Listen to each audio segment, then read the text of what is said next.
금요일 새벽 하나님이 주신 말씀 잠언 14장 1절로 35절까지의 말씀입니다.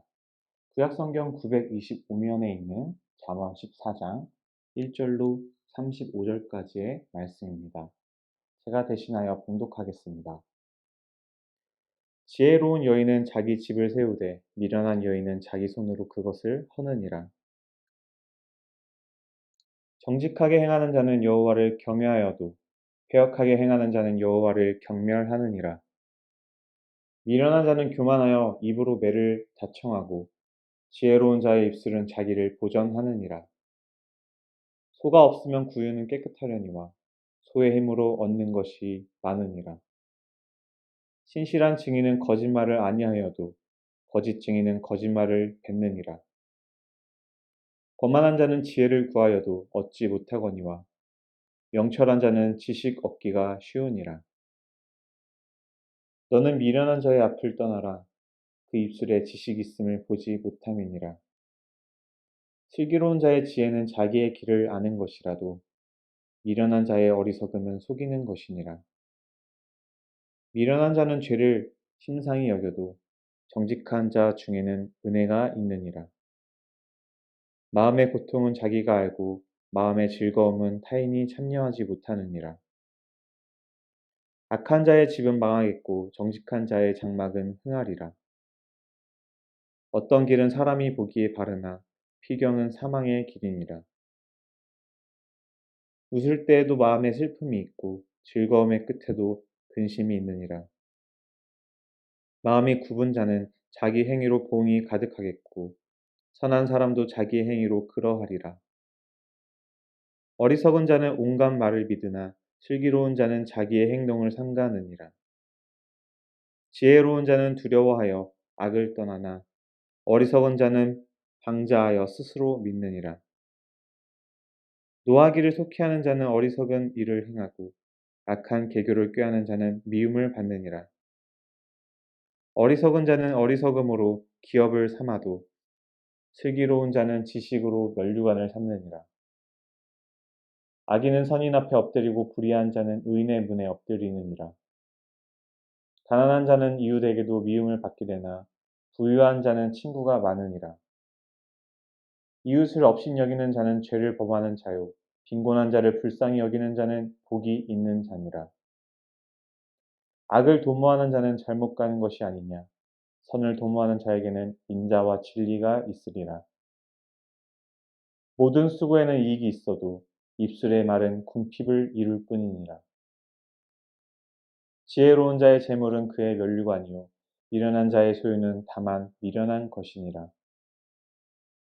진실한 증인은 사람의 생명을 구원하여도 거짓말을 뱉는 사람은 속이느니라. 여호와를 경외하는 자에게는 견고한 의뢰가 있나니 그 자녀들에게 피난처가 있으리라.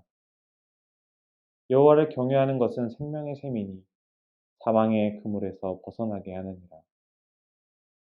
백성이 많은 것은 왕의 영광이요 백성이 적은 것은 주권자의 패망이니라. 노하기를 더디하는 자는 크게 명철하여도 마음이 조급한 자는 어리석음을 나타내느니라. 평온한 마음은 육신의 생명이나 시기는 뼈를 썩게 하느니라.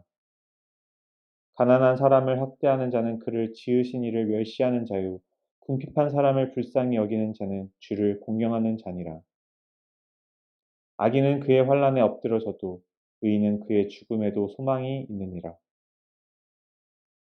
지혜는 명철한 자의 마음에 머물거니와 미련한 자의 속에 있는 것은 나타나느니라. 공의는 나라를 영화롭게 하고 죄는 백성을 욕되게 하느니라.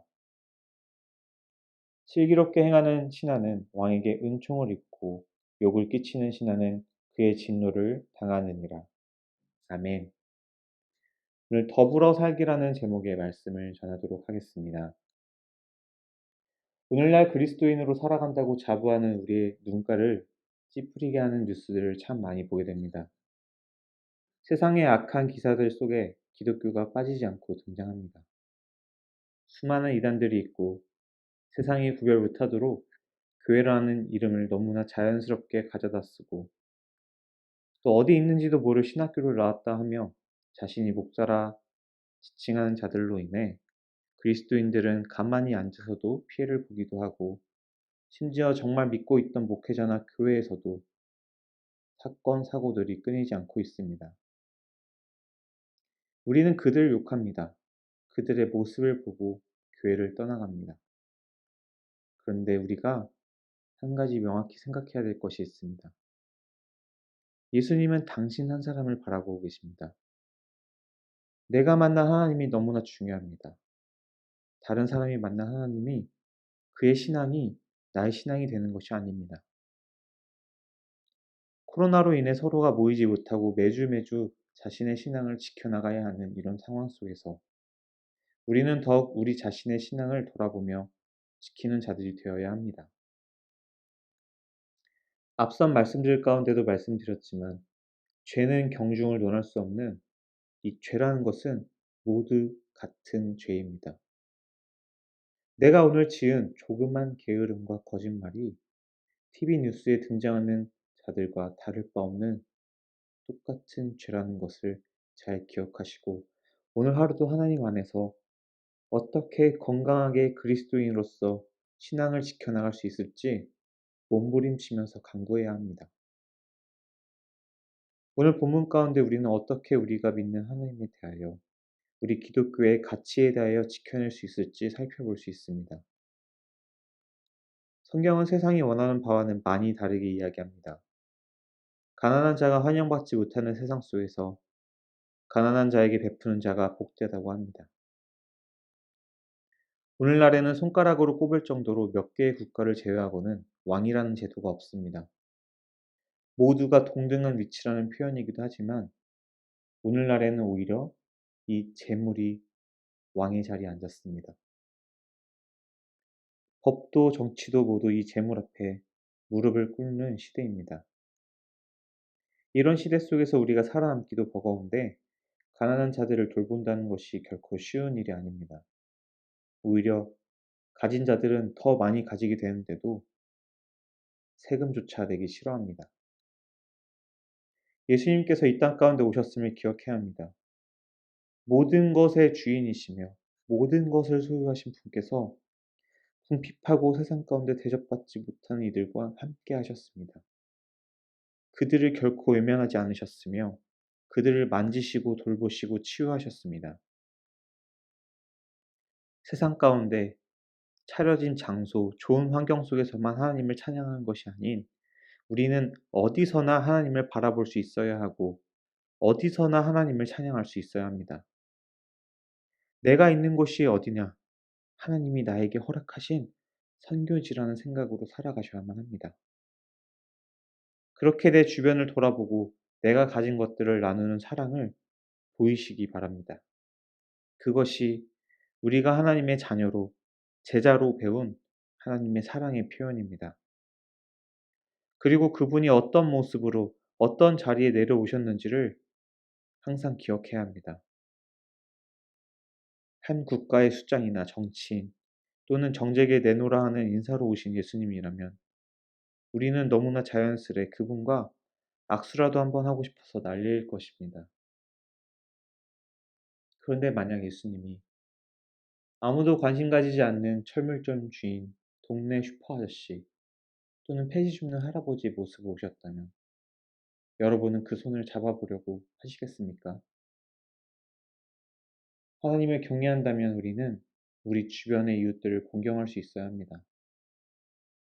그 어떤 이가 우리 가운데 오신 예수님일지 모릅니다. 하나님을 사랑하는 만큼 우리는 세상 끝날까지 지혜로운 자가 되어야 합니다. 세상은 우리에게 관대하지 않습니다. 어딜 가나 우리는 모든 상황을 주님께 맡기며 살아가야만 합니다.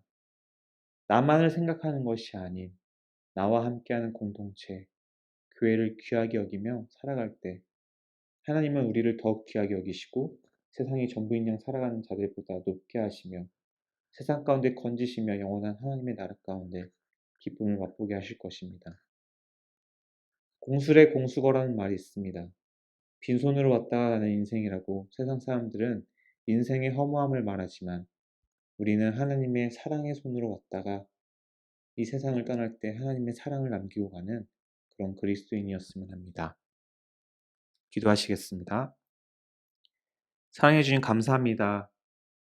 오늘도 우리가 하나님의 사랑 가운데 살아갑니다. 나에게 허락하신 그 모든 것들 나만 누리고 사는 것이 아니라 우리 주변에 너무나 힘들고 어렵고 필요한 자들을 위해서 내가 가진 것들을 기꺼이 나눌 수 있는 그런 삶을 살 수 있도록 도와주시옵소서.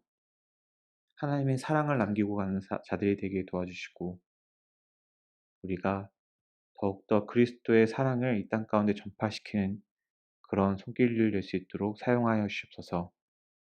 오늘도 주님을 의지하기 원하며 모든 말씀 예수님의 이름으로 기도드렸습니다. 아멘. 함께 기도 제목을 보면서 기도하시겠습니다. 첫째로 세상 가운데 나만 살아가는 것이 아닌 내 주위를 돌아보며 주님을 섬기는 것과 같이 항상 손길을 내밀며 돌보는 삶이 되도록. 두 번째로는 담임 목사님 청빙을 위해서. 세 번째로는 최종상 윤명희 선교사님의 사역과 건강을 위해서. 그리고 마지막으로 안창준 집사님 근육 통증 완화와 건강의 회복을 위해서 함께 기도 제목을 보시며 기도하시겠습니다.